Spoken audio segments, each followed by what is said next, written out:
Delete, delete, delete. Chairman Carr launches an effort to rid the agency of those pesky, pesky regulations. Gremlins bring portions of the FCC to its knees for over 24 hours. Media tells non-com there's no such thing as a 2-for-1 special. Radio and Dementoids remember a legendary parodist frequently mistaken for Weird Al.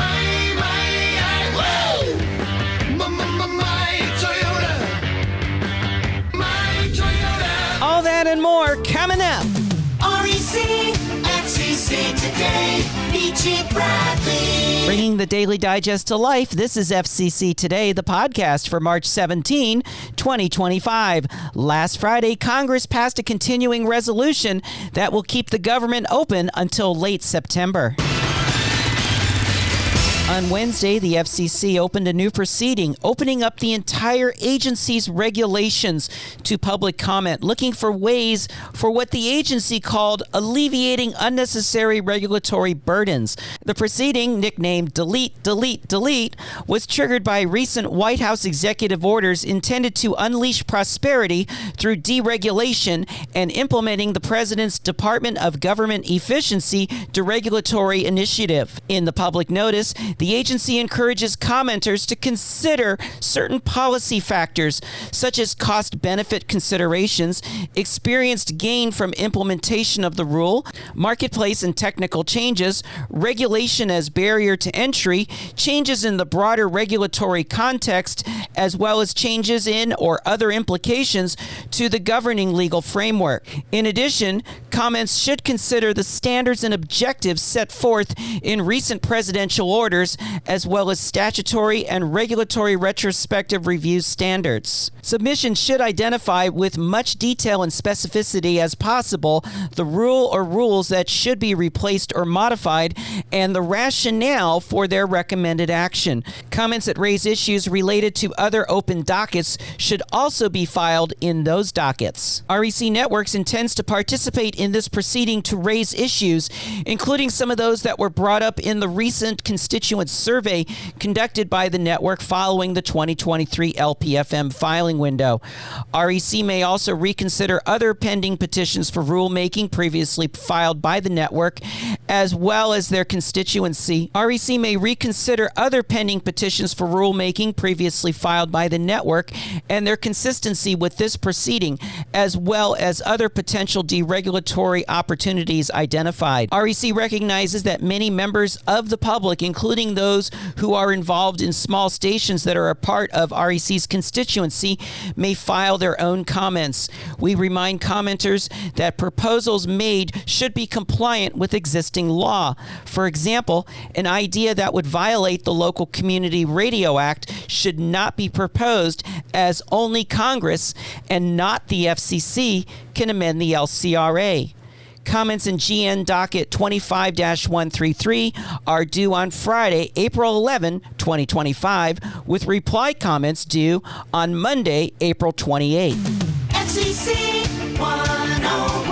I have written an FCC 101 on federal regulations and the guardrails that are in place that limit what can be changed through regulation versus what cannot. Look for that on REC's Substack page, recnet.substack.com. On March 7, Chairman Carr sent a letter to Sundar Pichai, CEO of Google parent company Alphabet Incorporated, and Neil Mohan, CEO of Google LLC, inquiring whether the company is engaging in discrimination through its YouTubeTV virtual cable service. In a departure from similar inquiries sent to Comcast and Verizon, which center around the company's internal diversity, equity, and inclusion policies, the YouTubeTV letter centers around a letter written to Carr from Great American Media, which provides 3 family-friendly linear services, including their flagship network, Great American Family, as well as Great American Pure Flix and Great American Faith and Living. They also operate a free ad-supported television or FAST channel called Great American Adventures. In the letter, Carr inquires whether YouTube TV discriminates against faith-based programming services, such as the great American media networks, when it comes to determining which channels would be carried over its service. He further stated that the accusations made by Great American states that YouTube TV deliberately marginalizes faith-based and family-friendly content. Great American claims that they are the second fastest growing channel in cable television, and while they are carried on other services such as Comcast, Cox, Hulu, Fubo, and DirecTV Stream, YouTube TV refuses to carry them. Carr states that Section 616 of the Communications Act grants the FCC authority to investigate certain discriminatory practices in the negotiation of carriage agreements between traditional multi-channel video programming distributors, or MVPDs, such as legacy cable systems and direct broadcast satellite providers, and video programming vendors, such as Great American. However, there are no regulations that reel in virtual MVPDs, such as YouTube TV, into the same regulatory framework. Carr states that there are multiple open proceedings at the agency seeking comment on whether to do that. Carr reminds Pichai and Mohan that other Google products have benefited from the protections contained in Section 230 of the Act, which Carr states is only relevant if Google's conduct is taken in good faith. So far, we have not heard about any reply to this inquiry from YouTube TV. REC has looked at the current YouTube TV lineup and does find that the number of faith-based cable network offerings are limited to Dove TV in their standard package and Up Faith and Family as an add-on channel. They also carry the 3 channels from the family-oriented Hallmark brand. Their offering of local channels are limited mainly to mainstream networks and do not carry other channels, such as the Trinity Broadcasting Network-owned stations in Los Angeles and Phoenix. Carr requests that YouTube TV brief FCC staff on the role of virtual MVPDs in the modern media marketplace and YouTube TV's carriage negotiation process. He states that understanding the nature of carriage policies in the virtual MVPD sector can inform the FCC's approach to a broader set of regulatory issues that the FCC has been called on to address. Hey, it's the Michi, and it's that time. Yeah, I'm a little bit under the weather, but this is just that little reminder that if you're listening or watching this on YouTube, please go ahead and like this video.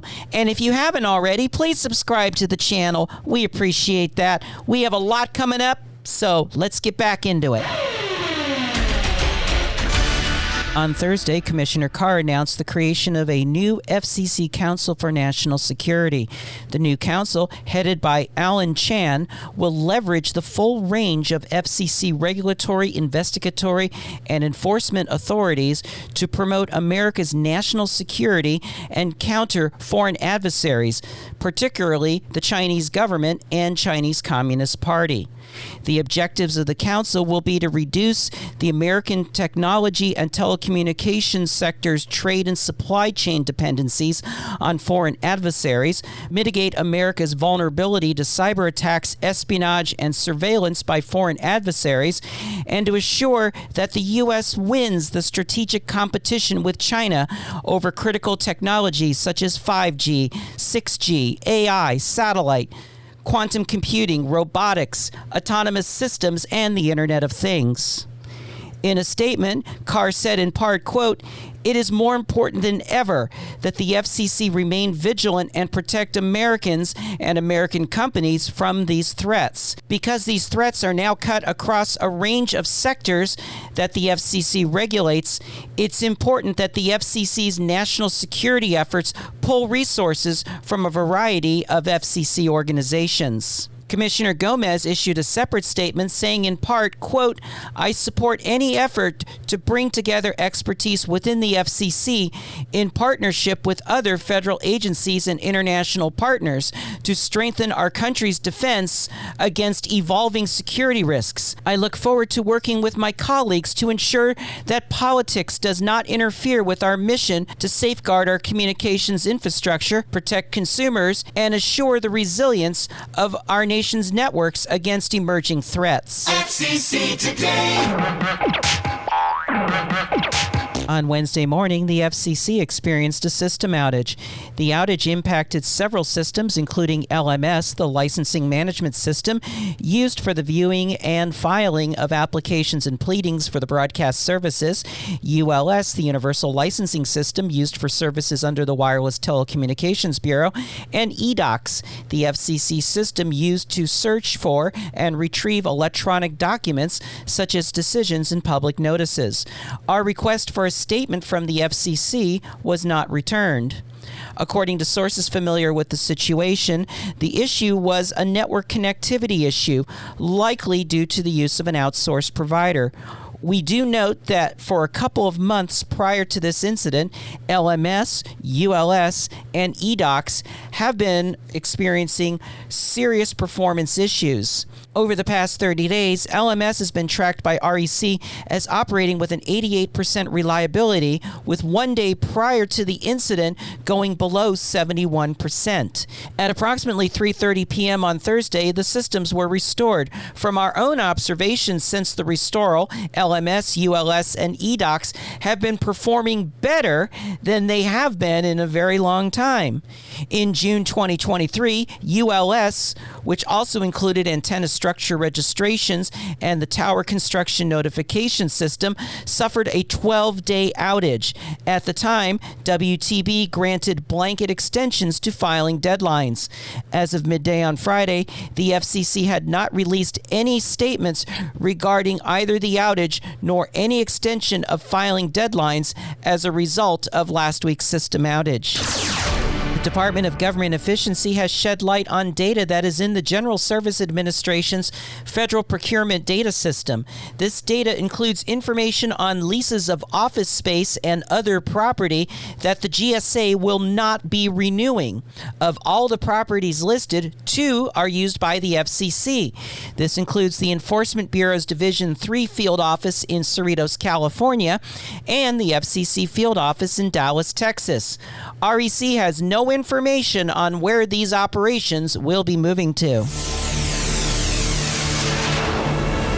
Smile FM is the licensee of WDTP-FM Huron Township, Michigan, a reserve band, non-commercial FM station obtained in the 2007 filing window. During the 2021 NCE filing window, Smile filed applications for new stations in Allen Park and Carrollton, Michigan. On both applications, Smile disclosed that both would have mutual exclusivity with WDTP-FM, and Smile pledged to surrender the license for WDTP-FM upon program tests. On December 8, 2021, the Media Bureau dismissed the Allen Park application due to protection issues with Canada. Smile would timely file a petition for reconsideration, claiming that Canadian concurrence was already received for WDTP-FM. On February 15, 2022, the Carrollton application was granted with a condition that program tests would not be permitted until WDTP-FM was surrendered. Following that grant, Smile filed a petition for reconsideration to try to remove the condition, which was denied by the Bureau. The Bureau would eventually reinstate the Allen Park application on October 27, 2023, and grant it on February 29, 2024. In doing so, the Bureau took recognition that Smile had already been granted the Carrollton application. With that, the Allen Park construction permit included a condition that before program tests, Smile must surrender both the WDTP-FM license and the Carrollton application. Again, Smile would file for a petition for reconsideration. This brings us up to Tuesday. In a decision letter by Audio Division Chief Albert Schuldner, he stated that by filing the two applications on top of one of their licensed facilities, Smile avoided the need to compete with other potential applicants, as the proposed facilities would not be available to any other applicant. He continued that allowing Smile to retain two NCE facilities as a result of such approach would afford Smile an unfair advantage and prejudice the rights of other competing applicants. With that, media upheld the conditions, stating that such a condition prevents Smile or any other similar permittees from manipulating the filing window to obtain multiple new authorizations without facing competition from other applicants in the window. NB Docket 25-72, the NPRM that seeks comments on the need for updates to the rules regarding the implementation of the Commercial Advertisement Loudness Mitigation, or CALM Act, has been published in the Federal Register. Comments in NB Docket 25-72 are due on April 10, 2025, with reply comments due on April 25. On Tuesday, the FCC issued a public notice related to the upcoming Auction 113, which will auction off 200 licenses for advanced wireless services in the 1695 to 1710, 1755 to 1780, and 2155 to 2180 megahertz bands. Proceeds from this auction will go to support the agency's supply chain reimbursement program, also known as Rip and Replace. Rip and Replace helps reimburse telecom service providers for their costs to remove, replace, and dispose of equipment and services provided by Huawei Technologies and ZTE Corporation. Comments about the proposed auction procedures are being accepted at this time. Comments on AU Docket 25-117 are due on April 10, 2025, with reply comments due on April 25. And finally, those of us who are in the fandoms of radio and demented music are remembering morning show host and song parodist Bob Rivers. I can't afford to drive my car. $50 won't get me far. Baby, you can push my car, and maybe I'll help you. All of a sudden, in a wink of an eye, that Bronco was spotted on 405 on CNN, and the network's 3, the flashing taillights was all you could see. Californians leaving would really make my day. When a man loves a chicken, he can't keep his mind on nothing else. He'd stay in the barn for the good thing he's found. Bob would get his start at several stations in Connecticut before going on to WAAF in Worcester, Massachusetts, before going on to Baltimore and then heading west to Seattle with stints at KISW and KZOK before ending up at KJR-FM with the Bob Rivers Show with Bob, Spike, and Joe. After 25 years in the Seattle market, he retired from radio on August 8, 2014.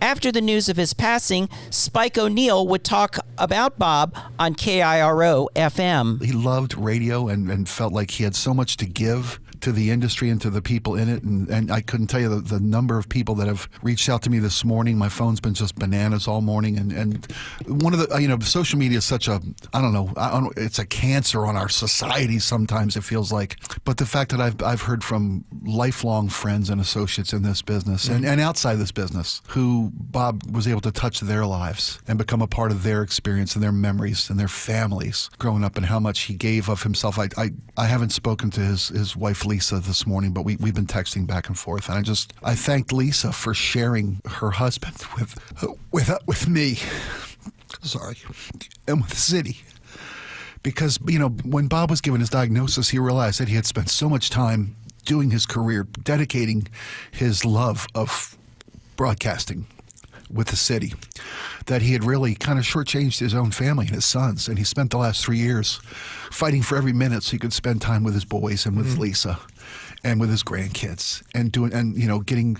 This guy was fighting cancer for 3 years. He was out hiking 6 weeks ago. Yeah. He was we had a recording session last weekend, making the last. He said this could be when they gave him that there's no more we can do diagnosis from his care team. He's like, let's make a couple songs.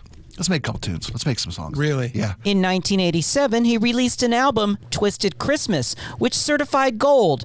This was followed up by 2 additional Christmas albums.